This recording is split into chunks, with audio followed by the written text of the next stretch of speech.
All right, geometry, as we're looking at this Unit 9 with circles, there's a lot of work that we're going to be doing, mostly measuring arcs and lengths and angles and distances that deal with circles. But first we need to familiarize ourselves with a little bit of how we describe these parts of a circle. So one of the things that we're looking at here is we see this says angle GQE. GQE is going to be this angle here. And then it's asking us to name the arc that goes with that. Well, the arc that goes with that would be these two letters here. So EG with an arc over the top. That would be the arc that goes with that angle.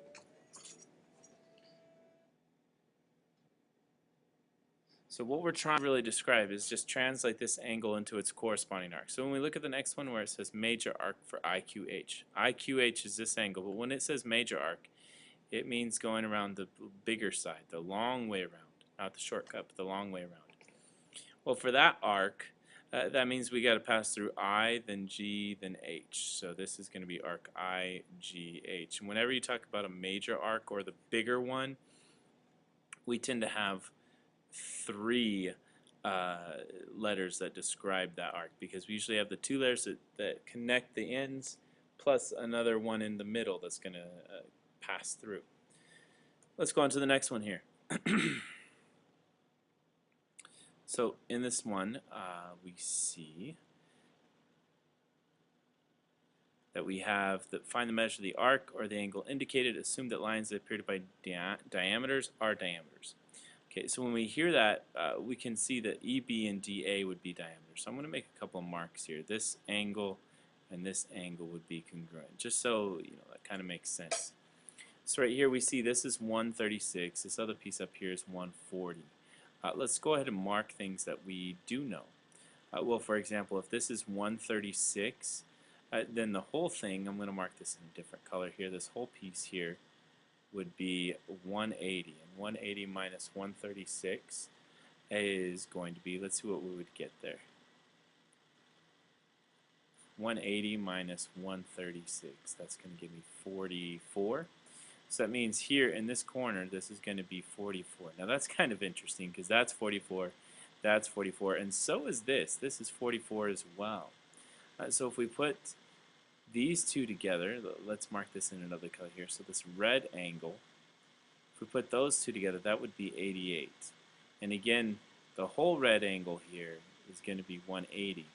So let's figure out what that leftover piece is. This question mark here is 180 minus 88. Well, if we subtract those, that's going to give us 92. Almost a right angle, but not quite. So this is 92. Now that we have all this information, let's try to answer our question, I guess you could say. We have this arc CB. Arc CB right here is going to correspond to this angle that we just found, 92. So it's good we went all that way. So arc CB is going to be equal to 92 degrees. Let's take a look at the next one here. BAD, so BAD. So we're looking for that arc. The big question then is, what's this piece here? Well, I see that this is 80 degrees, this is 80 degrees, this is 155. And if I were to add all of them up together, if I were to add 155 plus 80 plus the question mark, which we don't know, plus the other 80, if I put all those together, that should make a full circle. That's going to give me 360.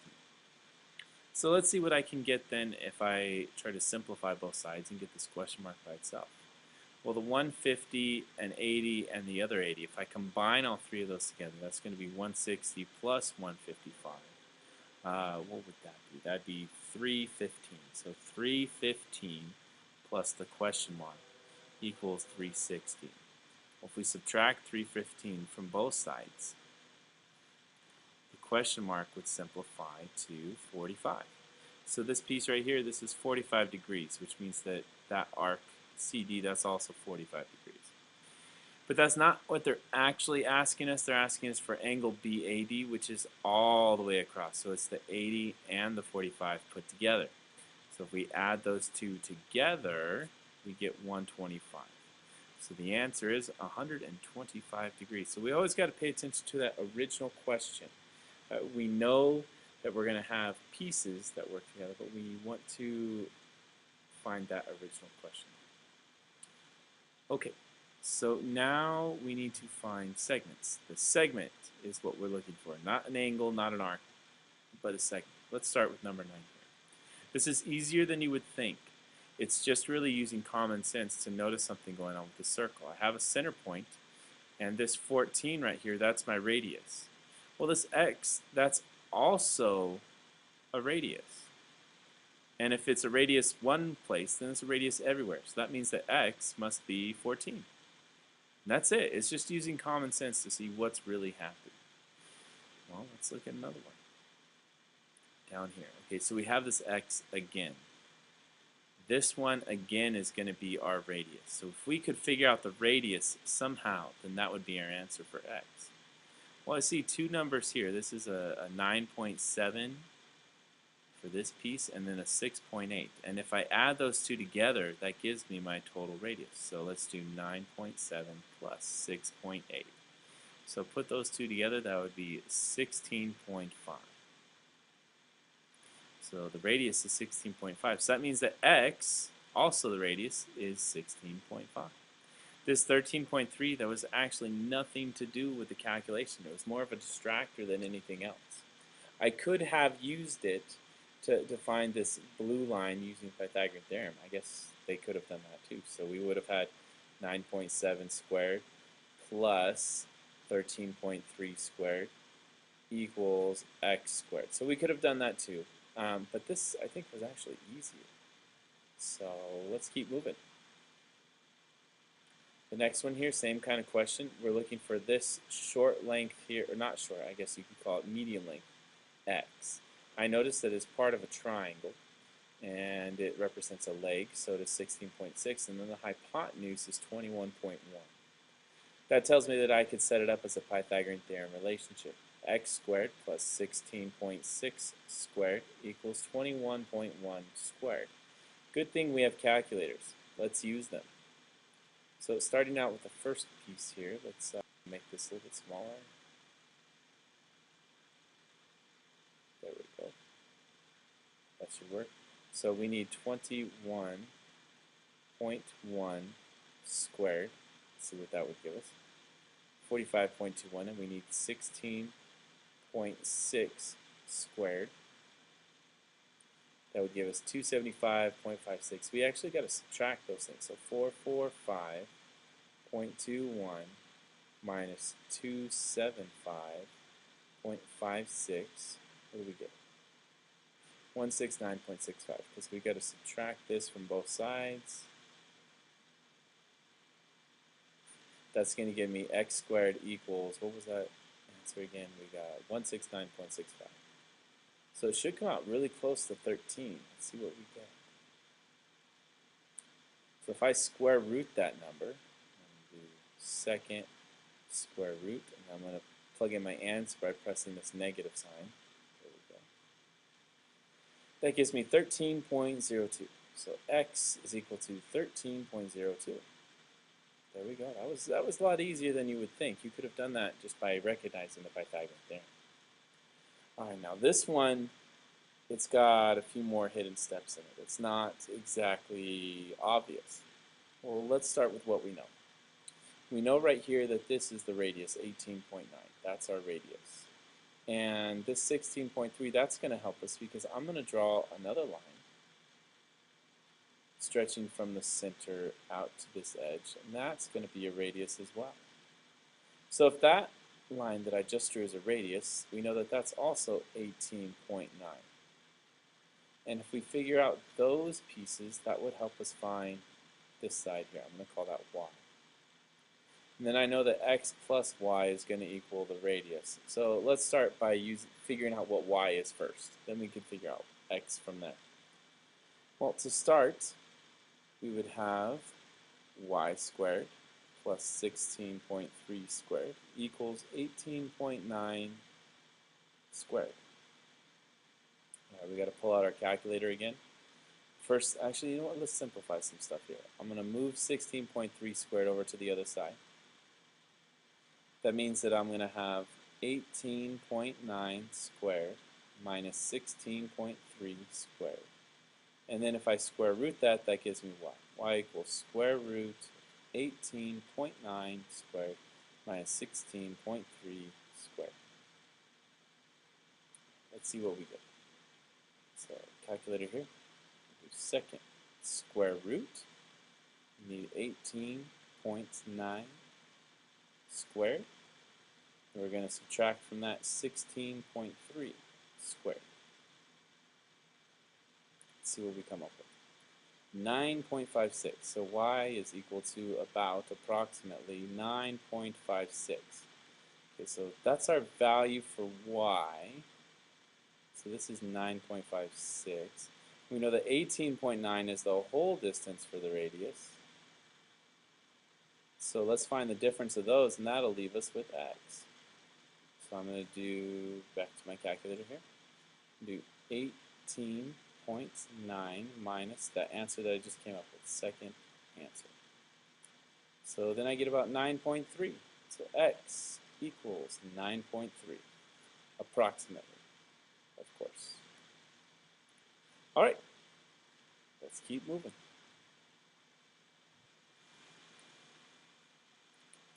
Now what we're looking at is still some more measurements with circles, but these ones, it's not exactly obvious what we need to do. So let's start with the first one. We're trying to find the area of a circle. And the area of a circle is a pretty simple formula. It's just pi times the radius squared. But let's take a look at this first one. They don't even tell us what the radius is outright. They say the diameter, the full diameter from the top to the bottom is 4. So that means that each half is 2. So if the whole thing is 4, then each half is 2. That means the radius is 2. So the area here is going to be pi times 2 squared, which does wind up being 4 pi, and that's kind of interesting. It's the one time where we would actually have a circumference and an area equal to each other. Kind of interesting. Okay, this next one, very straightforward. They tell us the radius. That's what we need for the area.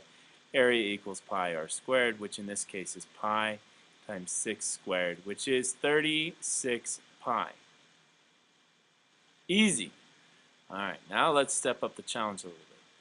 Okay, so this is kind of backwards. They tell us the circumference, excuse me, but they're asking for the area. Now, if they want to find the area, that means that we need to know what the radius is. We need to know r.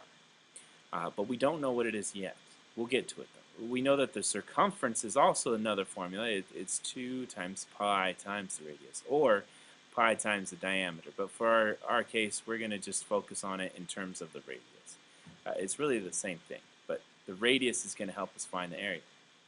Well, in that case, the circumference is equal to, well, 16 pi in this case. And that's 2 times pi times the radius. So we've got to figure out 2 times pi times something equals 16 pi. Well, with a little bit of algebra here and simplifying, we can divide both sides by 2 pi. Pi over pi is 1.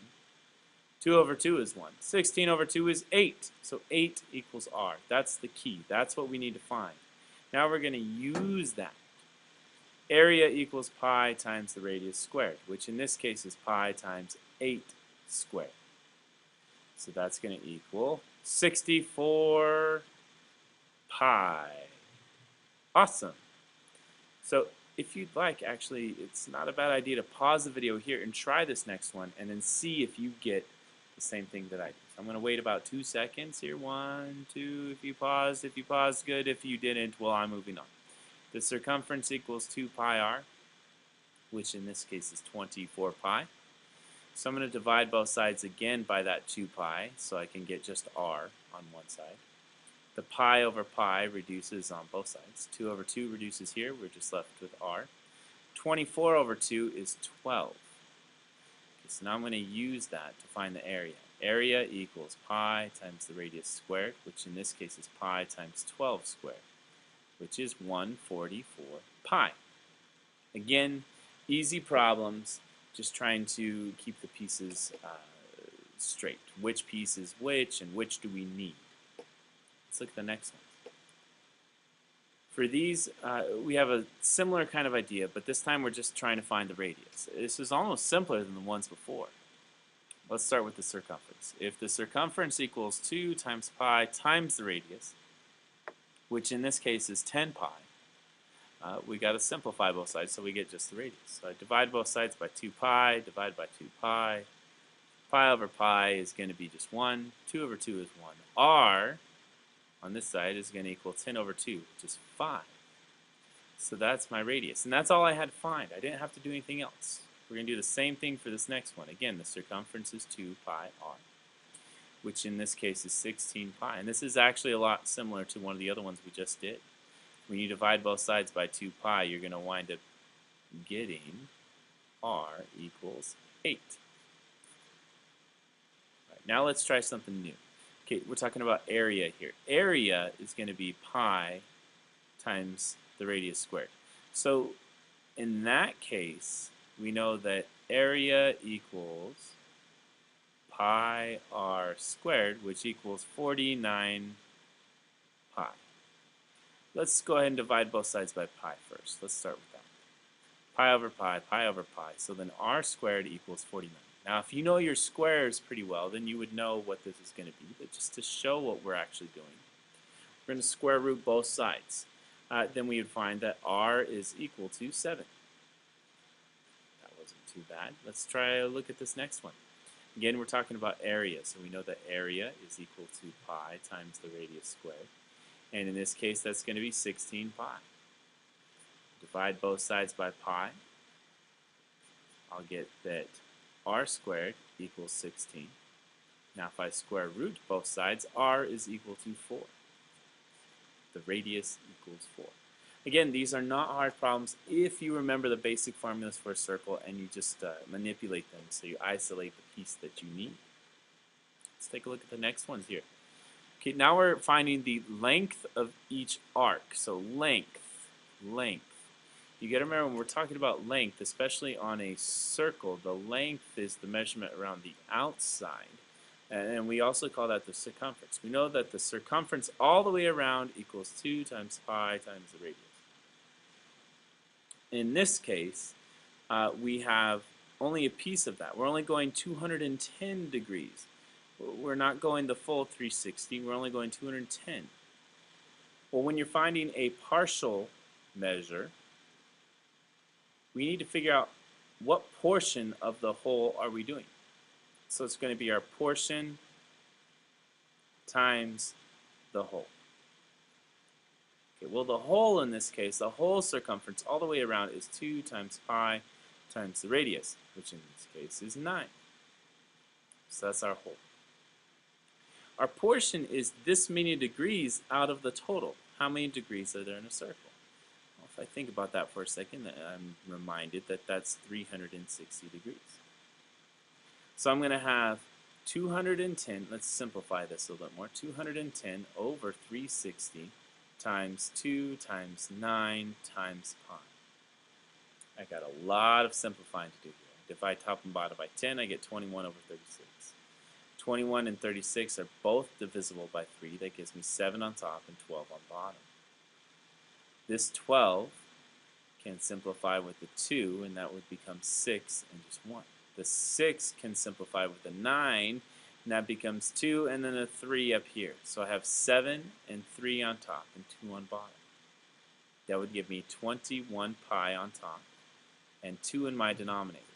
So there is my arc length.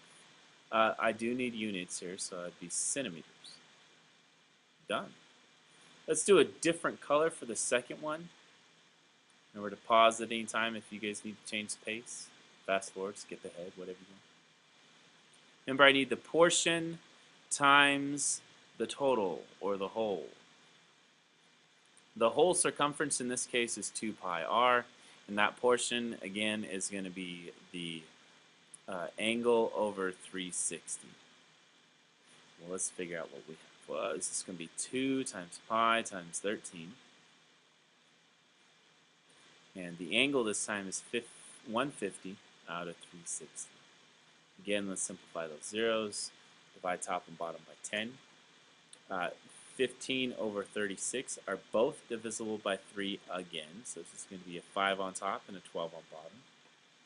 This 2 and this 12 is going to give me a 6 on bottom and a 1 on top. And now I'm all done because 5 and 13 and 6 don't have anything in common. So we're going to have 5 times 13, which is 65, pi, don't forget the pi on top, divided by 6 on bottom. There we go. That is my length. Oh, wait, units. Meters. There's my final answer. Next. Now here we are about to do something different. Keyword, changing the whole calculation, is area. It says find the area, not the length, but the area of each sector is what we call it, not arc, but we're calling it a sector. We mean find all of this area, all of that in there. Okay, so again, we're finding a partial measure. So we really just need to remember that same kind of concept. We're going to do the portion times the whole. And if we're doing the portion times the whole, well, the whole area, the area of a circle, is pi r squared. And the portion, again, is going to be that angle out of 360. So let's see what we come up with. In this case, it would be 195 out of 360 times pi times 11 squared. Well, let's see what we can do. 360 and 195. Both of those are divisible by 5. On top, that would give me 34. And on the bottom, that would give me 72. Well, I can simplify that a little bit further. Or no, it wouldn't give me 34. It would give me 39. So on top, that means, let's see, I could divide that by 3, it looks like. And I have a 13. If I divide the 72 by 3, that's going to give me 24. And I think I'm about as far as we can go. So we got a 13, a 24, and an 11 squared. So that's going to give me 13 times 11 squared over 24, and all times pi. And that would be my calculation. I'm going to go ahead and leave it there because we're just doing work here. And we do have calculators that we can use to simplify if we needed to. But for right now, we just need to keep moving and make sure we understand the process that we use to get to this expression. One last note, this is units. It would be centimeters, but since it's area, now we're talking about squared because it's centimeters times centimeters, not just centimeters plus centimeters. Let's look at this next one. If you can, again, pause the video and try it, and then come back and check and see if you got the same thing I did. Again, we're going to do the portion times the whole. So the portion in this case is 210 out of 360. And the whole area is going to be pi times r squared. So we have 210 out of 360. And I think we just did this one recently where we divided those by 10. And then we wind up coming up with 7 over 12. We did that not too long ago. Well, the radius, I should have filled in the radius already. But the radius is 17, so it's going to be 17 squared. So I'm going to have 7 times 17 squared all over 12 times pi. And again, that would be my answer. Yards squared. So this is my area. This is my area. Whoa, I want that to be in red. Area. There we go. Let's keep moving. Find the measure of the arc or the angle indicated. This one's kind of interesting. Something that we want to be keeping in mind is whenever we're talking about a relationship between arcs and angles, it's going to be something with the arcs divided by 2 equals the angle. Now notice I used plural when I just mentioned arcs. In this case, there's only one arc, this question mark arc. Question mark arc. That's kind of interesting to see. And that question mark arc is going to be the only thing we put here. The angle is going to be 77 degrees. So we know that something divided by 2 equals 77 degrees. Let's multiply this relationship by 2 on both sides.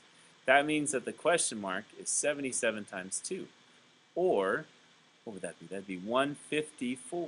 154 degrees. So this question mark equals 154 degrees. But it all started with this relationship. We got to remember that because we're about to use it again. Let's look at this first one. So we got this arc RP is what it's asking us to do. And honestly, I could care less about this line and this line. They mean nothing to me because I'm really just looking at this angle and the arc that it corresponds to. So remember that the arcs divided by 2 equal the angle. Well, in this case, the arc is going to be our RP. That's the one that we don't know. That's a question mark. Divided by 2 equals the angle, which is 75 degrees. So let's do the same thing we did before. Multiply both sides by 2, not by 5, by 2. And that gives me the arc RP, the measure of it, is equal to 75 times 2, which is 150 degrees. Easy peasy, lemon squeezy. Okay. Now, something that's said multiple times throughout this entire worksheet is that these lines represent diameters. If it looks like a diameter, it's a diameter. So this diameter here means that we just split the circle in half. That means that this arc, XV, is 180 degrees. And if that's 180 degrees, that means that this angle here is W. Or not W, it's 90 degrees. So we see that that's 90 degrees. Another way of looking at this too, now that I see that we're looking for this question mark, if this angle here, V, is 50 degrees, that means this corresponding arc, XW, this dotted line that I'm just drawing right now, it's going to be 100. Now I see a relationship between the three arcs. We got 100, 180, and a question mark. Well, I know that 100 plus 180 plus the question mark makes a full rotation all the way around the circle. That means that those are going to add up to 360. So let's start combining and simplifying here. 280 plus the question mark equals 360. Subtract 280. Subtract 280. The question mark is going to be, let's see what we would get. Subtract this, we would get 80 degrees. Is that right? Yeah, 80 degrees. So the question mark equals 80 degrees. There's more than one way we could have solved it, but definitely that's one that works. All right, let's continue on with some similar relationships, but this time we're just having to solve for x. It's not asking us for measures. We could find the measures, but we got to do more than just that. We got to set up relationships and solve for x. Okay, so I see that this arc HG is 160 degrees. That means that this angle in here, HFG, is going to be half of that because the arc divided by 2 equals the angle. Okay, so the arc divided by 2 equals the angle. That means this is 80 degrees. But it's also 7x plus 17. So that means we can set 80 equal to 7x plus 17. Let's do some math here. We subtract 17 from both sides. That gives me 63 equals 7x.